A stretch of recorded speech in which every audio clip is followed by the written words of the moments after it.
ನಮಸ್ಕಾರ ಸ್ನೇಹಿತರೆ, ಮತ್ತೆ ರಾಜ್ಯದ ಮುಖ್ಯವಾದ ಮಾಹಿತಿಗಳನ್ನು ಡೀಟೇಲ್ ಆಗಿ ನೋಡೋಣ. ಚಿನ್ನ ಪ್ರಿಯರಿಗೆ ಶಾಕಿಂಗ್ ಸುದ್ದಿ. ಚಿನ್ನದ ಬೆಲೆ ಮುಟ್ಟಿದ್ರೇನೆ ಶಾಕ್ ಆಗುವಂತಿದೆ. ಬಂಗಾರ ಖರೀದಿ ಮಾಡುವವರಿಗೆ ಎಚ್ಚರ. ಮತ್ತೊಂದೆಡೆಯಲ್ಲಿ ಸಿದ್ದರಾಮಯ್ಯನವರು ರಾಜಕೀಯ ನಿವೃತ್ತಿ ತೆಗೆದುಕೊಳ್ಳುತ್ತಾರಾ, ಮುಖ್ಯಮಂತ್ರಿ ಸ್ಥಾನ ಬದಲಾವಣೆ ಆಗುತ್ತಾ ಎಂಬ ಕುರಿತಂತೆ ಸತೀಶ್ ಜಾರಕಿಹೊಳಿ ಅವರ ಶಾಕಿಂಗ್ ಹೇಳಿಕೆ. ಎಲ್ಲ ಮಾಹಿತಿಗಳು ಬಂದಿವೆ ಸ್ನೇಹಿತರೆ. ಮತ್ತೊಂದೆಡೆಯಲ್ಲಿ ಬೆಂಗಳೂರು ನಗರಾಭಿವೃದ್ಧಿ ಸಚಿವರಾಗಿ ನಮಗೆ ಡಿ.ಕೆ. ಶಿವಕುಮಾರ್ ಅವರು ಬೇಡ ಎಂದು ಬಿಜೆಪಿ ಶಾಸಕ ಮುನಿರತ್ನ ಅವರ ಶಾಕಿಂಗ್ ಹೇಳಿಕೆ. ಇದೇ ವಿಚಾರಕ್ಕೆ ಮುನಿರತ್ನಗೆ ಮೊಟ್ಟೆ ಏಟು ಬಿದ್ದ ಮೇಲೆ ತಲೆ ಕೆಟ್ಟು ಹೋಗಿದೆ ಎಂದು ಡಿ.ಕೆ. ಸುರೇಶ್ ಅವರ ವ್ಯಂಗ್ಯ. ಎಲ್ಲ ಸುದ್ದಿಗಳು ನೋಡೋಣ ಸ್ನೇಹಿತರೆ. ಕರ್ನಾಟಕದ ಅಭಿವೃದ್ಧಿಗೆ ಕೇಂದ್ರ ಸರ್ಕಾರವೇ ಅಡ್ಡಿಯಾಗಿದೆ ಎಂದು ಮಾಜಿ ಸಂಸದ ಡಿ.ಕೆ. ಸುರೇಶ್ ಅವರು ಕಿಡಿಕಾರಿದ್ದಾರೆ. ಎಲ್ಲ ಸುದ್ದಿಗಳು ಬಂದಿವೆ. ಮತ್ತೊಂದೆಡೆಯಲ್ಲಿ ಕಾಂಗ್ರೆಸ್ ಸರ್ಕಾರದ ಗ್ಯಾರಂಟಿ ಆಗಿರುವ ಗೃಹಲಕ್ಷ್ಮಿ ಯೋಜನೆ ಕುರಿತಂತೆ ಕೊನೆಗೂ ಗುಡ್ ನ್ಯೂಸ್ ಕೊಟ್ಟ ಲಕ್ಷ್ಮಿ ಹೆಬ್ಬಾಳ್ಕರ್ ಅವರು 4,000 ರೂಪಾಯಿ ಒಟ್ಟಿಗೆ ಜಮಾ ಆಗುತ್ತೆ. ಯಾವಾಗ ಜಮಾ ಆಗುತ್ತೆ, ಹೇಗೆ ಜಮಾ ಆಗುತ್ತೆ, ಎಲ್ಲ ಮಾಹಿತಿ ಡೀಟೇಲ್ ಆಗಿ ನೋಡೋಣ. ಅದಕ್ಕಿಂತ ಮೊದಲು ನೀವು ನಮ್ಮ ಚಾನಲ್ಗೆ ಮೊದಲು ಬಾರಿ ಭೇಟಿ ಕೊಡ್ತಾ ಇದ್ರೆ ಕೆಳಗೆ ಕಾಣುವ ಸಬ್ಸ್ಕ್ರೈಬ್ ಬಟನ್ ಕ್ಲಿಕ್ ಮಾಡಿ, ಪಕ್ಕದಲ್ಲಿ ಗಂಟೆ ಕಾಣಿಸುತ್ತೆ ಸ್ನೇಹಿತರೆ, ಅದು ಕೂಡ ಒತ್ತಿದ್ರೆ ಕರ್ನಾಟಕದ ಮುಖ್ಯವಾದ ಮಾಹಿತಿ ನಿಮಗೆ ಸಿಗುತ್ತಿರುತ್ತವೆ. ಈ ಒಂದು ವಿಡಿಯೋಗೆ ಲೈಕ್ ಮಾಡಿ, ವಿಡಿಯೋ ಪೂರ್ತಿಯಾಗಿ ನೋಡಿ. ಮೊದಲನೇ ಮುಖ್ಯವಾದ ಮಾಹಿತಿ. ಈಗ ದೇಶಾದ್ಯಂತ ದಿನ ಕಳೆದಂತೆ ಚಿನ್ನದ ಬೆಲೆಯು ಗಗನಕ್ಕೆ ಏರುತ್ತಲೇ ಇದೆ. ಒಂದು ಕಡೆಯಲ್ಲಿ ಚಿನ್ನ ಖರೀದಿ ಮಾಡುವವರು ಯಾವಾಗ ಖರೀದಿ ಮಾಡಬೇಕು, ಕಡಿಮೆ ಏನಾದ್ರೂ ಆಗುತ್ತಾ ಎಂದು ಕಾಯುತ್ತಿದ್ರೆ, ಮತ್ತೊಂದೆಡೆಯಲ್ಲಿ ಸದ್ದಿಲ್ಲದೆ ಚಿನ್ನದ ಬೆಲೆ ಮಾತ್ರ ಗಗನಕ್ಕೆ ಏರುತ್ತಲೇ ಇದೆ.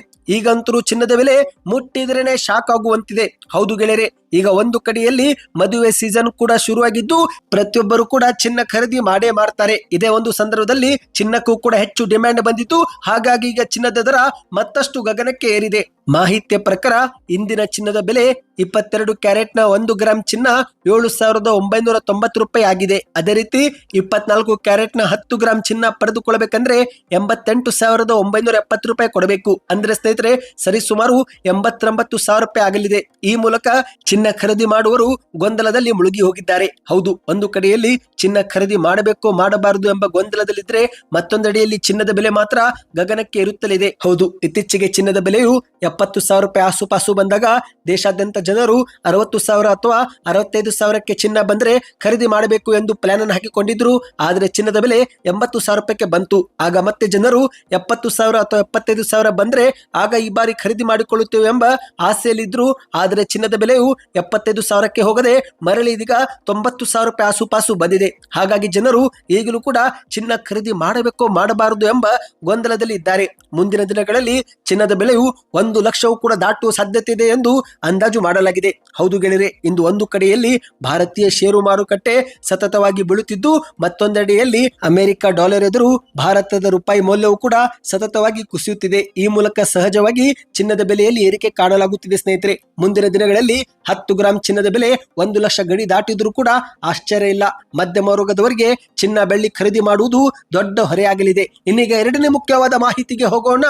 ಇಂದು ರಾಜ್ಯದಲ್ಲಿ ಕಾಂಗ್ರೆಸ್ ಸರ್ಕಾರ ಅಧಿಕಾರಕ್ಕೆ ಬಂದಾಗಲಿಂದಲೂ ಕೂಡ 2 ವಿಷಯದ ಬಗ್ಗೆ ಭಾರಿ ಚರ್ಚೆಗಳು ಆಗುತ್ತಿವೆ. ಹೌದು, ಒಂದು ವಿಷಯವೇನೆಂದ್ರೆ ಗ್ಯಾರಂಟಿ ಯೋಜನೆಗಳು, ಮತ್ತೊಂದು ವಿಷಯವೇನೆಂದ್ರೆ ಮುಖ್ಯಮಂತ್ರಿಯ ಸ್ಥಾನ ಬದಲಾವಣೆ. ಹೌದು ಸ್ನೇಹಿತರೆ, ಈಗ ರಾಜ್ಯದಲ್ಲಿ ಮತ್ತೆ ಸದ್ದಿಲ್ಲದೆ ಮುಖ್ಯಮಂತ್ರಿ ಬದಲಾವಣೆ ವಿಚಾರ ಕೇಳಿ ಬಂದಿದೆ. ಹೌದು, ಕೆಪಿಸಿಸಿಯ ಕುರ್ಚಿ ಕಾಳಗದ ಮಧ್ಯೆ ರಾಜ್ಯ ಕಾಂಗ್ರೆಸ್ನಲ್ಲಿ ಇದೀಗ ಮತ್ತೊಮ್ಮೆ ಸಿಎಂ ಕುರಿತು ಚರ್ಚೆ ಶುರುವಾಗಿದೆ. ಸಿದ್ದರಾಮಯ್ಯ ನೇತೃತ್ವದಲ್ಲೇ ಮುಂದಿನ ಚುನಾವಣೆ ಅಂತ ಕೆಲವು ಆಪ್ತರು ಸಂದೇಶ ರವಾನಿಸಿದ್ರೆ, ಮತ್ತೊಂದೆಡೆಯಲ್ಲಿ ಮುಖ್ಯಮಂತ್ರಿ ಬದಲಾವಣೆ ಆಗುವ ಸಾಧ್ಯತೆ ಇದೆ ಎಂದು ಇನ್ನು ಕೆಲವರು ಹೇಳಿಕೆನ ಕೊಡ್ತಿದ್ದಾರೆ. ಹೌದು, ಒಂದು ಕಡೆಯಲ್ಲಿ ದೇವರಾಜು ಅರಸು ದಾಖಲೆ ಮುಖ್ಯಮಂತ್ರಿಯವರು ಮುರಿಯುತ್ತಾರೆ ಎಂದು ಆಪ್ತರು ಹೇಳಿಕೆ ಕೊಡುತ್ತಿದ್ರೆ, ಮತ್ತೊಂದೆಡೆಯಲ್ಲಿ ಪ್ರಯತ್ನ ವಿಫಲವಾದರೂ ಪ್ರಾರ್ಥನೆ ಗೆಲ್ಲುತ್ತೆ ಎಂದು ಡಿ.ಕೆ. ಶಿವಕುಮಾರ್ ಅವರು ಸಂದೇಶ ಕೊಟ್ಟಿದ್ದಾರೆ. ಈಗ ಡಿ.ಕೆ. ಶಿವಕುಮಾರ್ ಅವರ ಈ ಒಂದು ಸಂದೇಶ ಕಾಂಗ್ರೆಸ್ನಲ್ಲಿ ಹೊಸ ಸಂಚಲನವೇ ಎಬ್ಬಿಸಿದೆ. ಹೌದು, ಸಿದ್ದರಾಮಯ್ಯನವರು 5 ವರ್ಷ ಮತ್ತೆ ಪೂರ್ಣಾವಧಿ ಮುಖ್ಯಮಂತ್ರಿಯಾಗಿ ಮುಂದುವರಿಯುತ್ತಾರೆ ಎನ್ನುವುದು ಎಲ್ಲರಿಗೂ ಒಂದು ದೊಡ್ಡ ಪ್ರಶ್ನೆಯಾಗಿ ಉಳಿದಿದೆ. ಒಂದು ವೇಳೆ ಮಧ್ಯದಲ್ಲಿನೇ ಮುಖ್ಯಮಂತ್ರಿ ಸ್ಥಾನದಿಂದ ಕೆಳಗಿಳಿಯುವ ಸಂದರ್ಭ ಬಂದ್ರೆ ಆಗ ಸಿದ್ದರಾಮಯ್ಯನವರು ಯಾವುದೇ ಕಾರಣಕ್ಕೂ ಚುನಾವಣಾ ರಾಜಕಾರಣದಲ್ಲಿ ಮುಂದೆ ಒರೆಯುವುದಿಲ್ಲ. ಅದೇ ರೀತಿ ಸಕ್ರಿಯ ರಾಜಕಾರಣದಿಂದಲೂ ಕೂಡ ಅವರು ದೂರ ಉಳಿಯುವ ಸಾಧ್ಯತೆ ಇದೆ ಎಂದು ಹೇಳಲಾಗುತ್ತಿದೆ. ಹೌದು, ಸಿದ್ದರಾಮಯ್ಯ ಆಪ್ತರಿಗೆ ಒಂದು ರೀತಿಯ ಸಂಕಷ್ಟ ಅಂತಲೇ ಈಗ ಹೇಳಬಹುದು. ಸಿದ್ದರಾಮಯ್ಯನವರು ಒಂದು ವೇಳೆ ಏನಾದರೂ ಮಧ್ಯದಲ್ಲಿನೇ ಸಿಎಂ ಸ್ಥಾನ ಏನಾದರೂ ತೊರೆದರೆ ಇಡೀ ಕಾಂಗ್ರೆಸ್ ಪಕ್ಷಕ್ಕೆ ಪೆಟ್ಟು ಬೀಳಲಿದೆ. ಇನ್ನು ಇದೇ ನಡೆಯುವ ಮುಖ್ಯಮಂತ್ರಿಯವರು ಕೂಡ ಮಾತನಾಡಿದ್ದು, ಮುಂದಿನ ದಿನಗಳಲ್ಲಿ ನಾನು ಚುನಾವಣೆಯಲ್ಲಿ ನಿಲ್ಲಬಾರದು ಅಂತ ಮಾನಸಿಕವಾಗಿ ಸಿದ್ಧನಾಗಿದ್ದೇನೆ. ಆದರೆ ರಾಜ್ಯದ ಜನರು, ಹಿತೈಷಿಗಳು ಮತ್ತು ನನ್ನ ಸ್ನೇಹಿತರು ನನಗೆ ರಾಜಕೀಯದಲ್ಲಿ ಮುಂದುವರಿಯಬೇಕು ಅಂತ ಒತ್ತಡ ಹಾಕುತ್ತಿದ್ದಾರೆ. ಮುಂದಿನ ಚುನಾವಣೆಯಲ್ಲೂ ಕೂಡ ಜನರು ನಮಗೆ ಅಧಿಕಾರ ಕೊಡುತ್ತಾರೆ ಎಂಬ ವಿಶ್ವಾಸವಿದೆ ಎಂದು ಹೇಳಿಕೆಯನ್ನು ಕೊಟ್ಟಿದ್ದಾರೆ. ಇನ್ನು ಈ ಬಗ್ಗೆ ಸಚಿವ ಸತೀಶ್ ಜಾರಕಿಹೊಳಿ ಅವರು ಕೂಡ ಮಾತನಾಡಿದ್ದು, ಹೌದು, ಸಿದ್ದರಾಮಯ್ಯನವರು ನಮಗೆ ಬೇಕೇ ಬೇಕು. ಹಿಂದೆಯೂ ಕೂಡ ನಾನು ಇದನ್ನೇ ಹೇಳಿದ್ದೆ, ಈಗಲೂ ಕೂಡ ಇದನ್ನೇ ಹೇಳುತ್ತಿದ್ದೇನೆ. ಚುನಾವಣೆಗೆ ಅವರು ನಿಲ್ಲದಿದ್ರು, ರಾಜಕೀಯ ನಿವೃತ್ತರಾದರೂ ಕೂಡ ಅವರು ನಮಗೆ ಬೇಕೇ ಬೇಕು ಎಂದು ಸಚಿವ ಸತೀಶ್ ಜಾರಕಿಹೊಳಿ ಅವರು ಹೇಳಿಕೆಯನ್ನು ಕೊಟ್ಟಿದ್ದಾರೆ. ಮುಂದಿನ ಚುನಾವಣೆಯಲ್ಲಿ ಕಾಂಗ್ರೆಸ್ ಗೆಲ್ಲಲು ಸಿದ್ದರಾಮಯ್ಯ ಬೇಕೇ ಬೇಕು ಎಂದು ಮಾಧ್ಯಮಗಳ ಮುಂದೆ ಸ್ಪಷ್ಟಪಡಿಸಿದ್ದಾರೆ. ಸ್ನೇಹಿತರೆ, ಅವರು ಸಿಎಂ ಸ್ಥಾನದಿಂದ ಕೆಳಗಿಳಿದ್ರು ಅಥವಾ ರಾಜಕೀಯ ನಿವೃತ್ತಿ ಹೊಂದಿದ್ರು ಕೂಡ ಚುನಾವಣೆಯಲ್ಲಿ ಸಕ್ರಿಯ ರಾಜಕೀಯದಲ್ಲಿ ಅವರು ಇರಬೇಕು ಎನ್ನುವುದು ನಮ್ಮ ಆಶಯ ಎಂದು ಮುಖ್ಯಮಂತ್ರಿಯವರ ಪರವಾಗಿ ಸಚಿವ ಸತೀಶ್ ಜಾರಕಿಹೊಳಿ ಅವರು ಹೇಳಿಕೆಯನ್ನು ಕೊಟ್ಟಿದ್ದಾರೆ. ಇನ್ನೀಗ ಮತ್ತೊಂದು ಮುಖ್ಯವಾದ ಮಾಹಿತಿಗೆ ಹೋಗೋಣ ಸ್ನೇಹಿತರೆ. ಈಗ ಬಿಜೆಪಿಯ ಶಾಸಕರಾಗಿರುವ ಮುನಿರತ್ನವರು ಮತ್ತೊಮ್ಮೆ ಸಾಮಾಜಿಕ ಜಾಲತಾಣ ಮಾಧ್ಯಮಗಳಲ್ಲಿ ಭಾರಿ ಸುದ್ದಿಯಲ್ಲಿ ಇದ್ದಾರೆ. ಹೌದು ಸ್ನೇಹಿತರೆ, ಬೆಂಗಳೂರು ನಗರಾಭಿವೃದ್ಧಿ ಸಚಿವರಾಗಿ ಡಿ.ಕೆ. ಶಿವಕುಮಾರ್ ಅವರು ನಮಗೆ ಬೇಡ ಎಂದು ಮಾಧ್ಯಮಗಳ ಮುಂದೆ ಶಾಕಿಂಗ್ ಹೇಳಿಕೆ ಕೊಟ್ಟಿದ್ದಾರೆ. ಹೌದು, ಸ್ವತಃ ಮುನಿರತ್ನವರೀಗ ಮುಖ್ಯಮಂತ್ರಿ ಸಿದ್ದರಾಮಯ್ಯನವರಿಗೆ ಪತ್ರವೂ ಕೂಡ ಬರೆದಿದ್ದು, ಈ ಒಂದು ಪತ್ರ ಇದೀಗ ಭಾರಿ ಚರ್ಚೆಗೆ ಕಾರಣವಾಗುವಂತೆ ಮಾಡಿದೆ. ಹೌದು ಸ್ನೇಹಿತರೆ, ಮುಖ್ಯವಾಗಿ ಉಪಮುಖ್ಯಮಂತ್ರಿ ಡಿ.ಕೆ. ಶಿವಕುಮಾರ್ ಅವರು ಬೆಂಗಳೂರು ನಗರಾಭಿವೃದ್ಧಿ ಸಚಿವರಾಗಿ ಮುಂದಿರುವುದು ನಮಗೆ ಬೇಡ ಎಂದು ಡಿ.ಕೆ. ಶಿವಕುಮಾರ್ ಅವರನ್ನೇ ಟಾರ್ಗೆಟ್ ಮಾಡಿಕೊಂಡು ಈ ಒಂದು ಪತ್ರವನ್ನ ಬರೆಯಲಾಗಿದೆ. ಹೌದು ಗೆಳೆಯರೆ, ಈಗ ಬಿಜೆಪಿ ಶಾಸಕರಾಗಿರುವ ಮುನಿರತ್ನವರು ಒಂದು ದೊಡ್ಡ ಆರೋಪವನ್ನ ಮಾಡಿದ್ದಾರೆ. ಅದೇನೆಂದ್ರೆ, ರಾಜಧಾನಿ ಬೆಂಗಳೂರಿಗೆ ಬರಬೇಕಾಗಿರುವ ಅನುದಾನ ಬೇರೆ ರಾಜ್ಯಗಳ ಪಾಲಾಗುತ್ತಿದೆ ಎಂದು ಆರೋಪವನ್ನ ಮಾಡಿದ್ದಾರೆ. ಹೌದು, ಬೆಂಗಳೂರಿನ ಅನುದಾನವು ಬೇರೆ ರಾಜ್ಯಗಳ ಪಾಲಾಗುತ್ತಿದೆ, ಹಾಗಾಗಿ ಇದನ್ನು ತಪ್ಪಿಸಬೇಕೆಂದು ಮುನಿರತ್ನವರು ಮುಖ್ಯಮಂತ್ರಿಯವರಿಗೆ ಪತ್ರದ ಮೂಲಕ ಆಗ್ರಹಿಸಿದ್ದಾರೆ ಎಂದು ಹೇಳಲಾಗಿದೆ.